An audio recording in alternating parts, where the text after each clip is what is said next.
Masachet Baba Batra, résumé du Daf Kaf Dalet. La Gemara continue à traiter la halakha de Rabbi Hanina, le chidouche de Rabbi Hanina qui nous avait dit, celui qui a un doute sur quelque chose, il a deux moyens de trancher son doute, soit selon la majorité, soit selon la proximité. Et ça se contredit. Il ira selon la majorité plutôt que selon la proximité. La Gemara avait ramené quelques preuves aux objections de notre Mishnah. La Gemara avait résolu ces problèmes de la Mishnah. Puis la Gemara ensuite ramène encore d'autres preuves. La Gemara ramène la preuve d'un sang d'une femme qui a trouvé du sang dans son corps. Elle ne sait pas si ça vient de la matrice, c'est un sang tamé, ou d'ailleurs c'est un sang tahor. Même si selon la proximité, il y a un sang tahor, mais puisqu'il y a une majorité de sang tamé qui viennent de la matrice, ceux qui viennent de la matrice qui sont tamés, donc dans le doute, on considère que le sang il est tamé. C'est une preuve pour Rabbi Hanina. La Gemara au début repousse la preuve en disant, ici c'est pas que une majorité, c'est aussi bien plus fréquent, mais par la suite la Gemara va lui maintenir cette preuve-là. La Gemara va dire, il y a une telle certitude que ce sang-là il est tamé, qu'on pourra même se permettre de considérer que celui qui est rentré au Beth Amikdash suite à cette touma-là de ce sang, doit amener un korban. Donc nous n'avons aucun doute de le considérer comme un sang tamé selon cette majorité-là de sang de la matrice qui sont tamés. On pourra d'ailleurs aussi brûler de la trouma s'il est devenu tamé à cause de ce sang-là. Donc, on voit que c'est une certitude d'aller selon la majorité.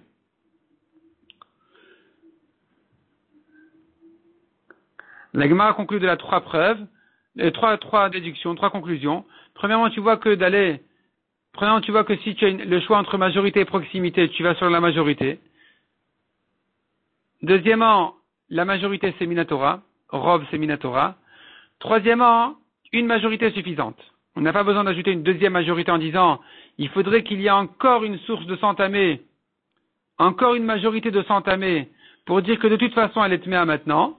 On ne dit pas qu'il y a besoin de deux sources de sang tamé, de deux majorités, une majorité est suffisante. La Gemara ramène ensuite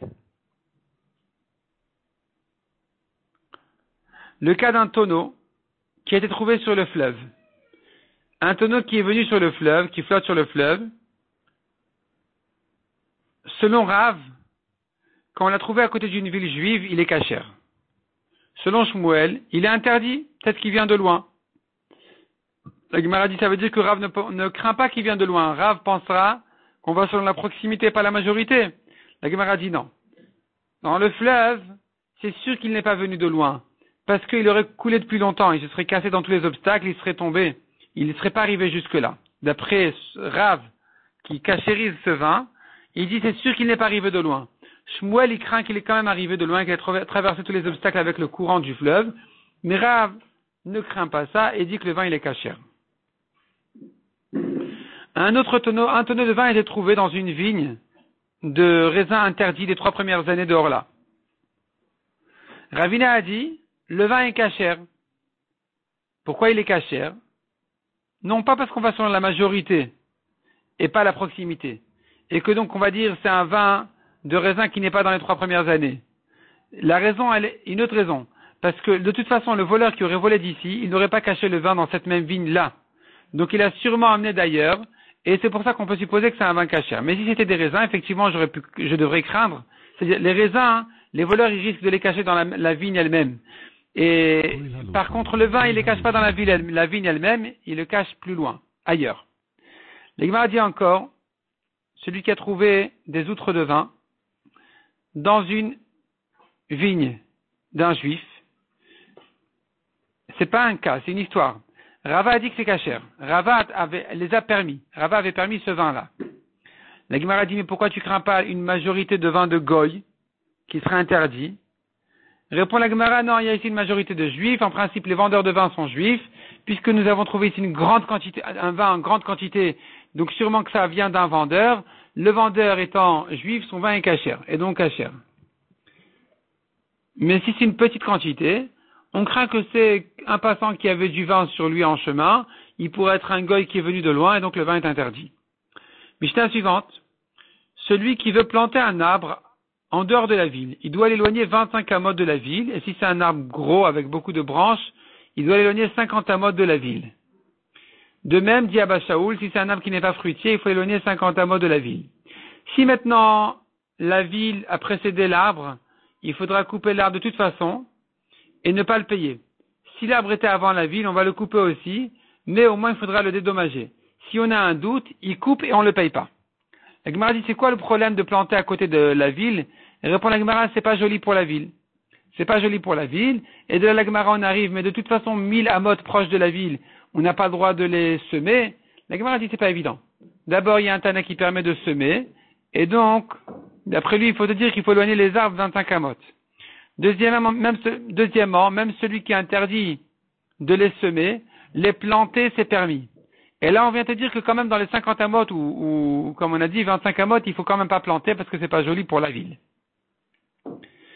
On a vu encore dans la Mishnah, si maintenant il y avait d'abord la ville, alors on lui coupe l'arbre et on le paye pas. La Gemara compare au cas d'un homme qui a planté un arbre à côté du puits de son voisin. Il a planté un arbre chez lui, mais les racines vont abîmer le puits de son voisin. Là-bas, il doit enlever l'arbre et on le paye. Pourquoi pour la ville on ne paye pas et pour le puits on paye? La Gemara dit c'est simple, la ville, il a endommagé un public, donc on ne le paye pas. Le puits, c'est un voisin, c'est un particulier, donc on le paye. On a vu ensuite dans la Mishnah, si maintenant l'arbre était avant la ville, il va couper l'arbre, on va le payer. Et là, la Gemara demande, mais pourquoi il ne pourrait pas dire, d'abord payez-moi, ensuite je coupe? Répond la Gemara, qui c'est qui va venir le payer? Qui c'est qui va se précipiter à le payer? Chacun va dire, c'est pas moi, c'est l'autre qui va te payer, commence par lui, commence par l'autre. Et donc finalement, l'arbre va rester ici entre-temps, parce que personne de la ville ne veut le payer. Et lui, le monsieur de l'arbre, il veut pas, et Kalvachomer qui veut laisser son arbre. Donc, la ville, elle reste comme ça, dérangée par cet arbre-là. Donc les Chachamim ont institué de lui dire d'abord d'enlever son arbre, et ensuite de se faire payer au Bedin si les gens ne veulent pas payer. Si on a un doute, qui c'est qui avait d'abord l'arbre ou la ville, alors il doit couper l'arbre et on ne le paye pas. La Gemara dit, si on a un doute par rapport au puits, qui c'est qui avait d'abord le puits ou l'arbre, là-bas on ne peut pas lui dire de couper son arbre. Parce que si tu as un doute, tu ne peux pas lui dire de couper son arbre. Mais chez nous, pour la ville, de toute façon il doit enlever l'arbre. La question n'est que, est-ce qu'il faut le payer ou pas? Donc l'arbre déjà, tu l'enlèves. L'argent, on va prouver, tu prends. Tant que tu n'as pas prouvé, tu prends pas. Mishnah suivante. De même, dit la Mishnah, il faut éloigner la grange de la ville 50 amot, pour ne pas endommager la ville.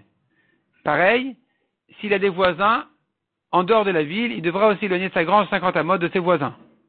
50 amot de chaque côté. Il faut aussi éloigner des plantations de son voisin. Il faut éloigner aussi son blé, non seulement des plantations de son voisin, mais aussi de son sillon pour ne pas l'endommager. La Gemara dit que la Mishnah, quand elle dit pour ne pas l'endommager, la Gemara elle ramène une marloquette, et selon la conclusion de la Gemara, c'est-à-dire la Gemara elle ramène deux explications dans la Mishnah. Soit il s'agit qu'il y a une petite quantité de blé, donc on ne va pas lui dire de s'éloigner 50 amot, l'essentiel c'est de ne pas l'endommager. Soit la Gemara dit non, ici on n'est pas venu te donner une autre mesure, on vient te dire la raison pour laquelle il faut s'éloigner 50 amot, c'est pour ne pas l'endommager. La Gemara par la suite explique en quoi ça risque de l'endommager. Ça va abîmer ses légumes, ça va abîmer ses sillons parce que ça va ajouter de l'engrais qui va abîmer ses graines, donc il faudra s'éloigner 50 amot.